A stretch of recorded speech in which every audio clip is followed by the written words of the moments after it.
Okay, so for 4D number one, it's a vector problem, and we're placing the vectors so that the tails are at the origin. So let me draw these. So we got the vector 4, 3. So tail at the origin. I'll put this one in. I'll make the vectors in blue. So tail at the origin, and it goes 4 units to the right and 3 units up. So there's the vector 4, 3. And then there's the vector negative 7, 1. So 1, 2, 3, 4, 5, 6, 7, 1. So here's that vector.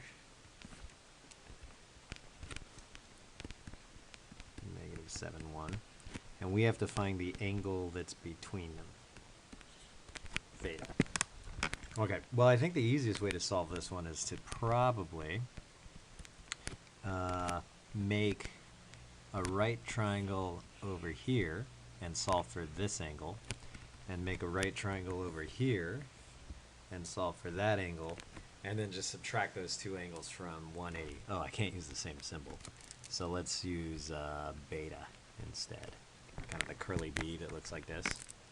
So, lost the x-axis. Okay, so to solve for alpha right here, I know that the opposite side, I'm just going to use these the red right triangles that I drew. So this one's 3, this one's 4. And if I use right triangle trig, SOHCAHTOA, right, I can use tangent over there. So tan alpha equals opposite over adjacent. So alpha is going to be tan inverse of 3 over 4. And then this, you can get a decimal for it on your calculator, but you're going to want to store that as something anyway. And then beta on the other side, this side is 1 and this side is 7, so opposite over adjacent, tan beta is going to be the opposite side over the adjacent side, so beta is going to be tan inverse of 1 over 7. And I'm allowed to use these simple forms because it's right triangle trig. And then you can get some decimal for that and store it. And then we're looking for theta, and theta is the full angle, which is 180 degrees, all three of those put together. But then you got to take away beta and you got to take away alpha.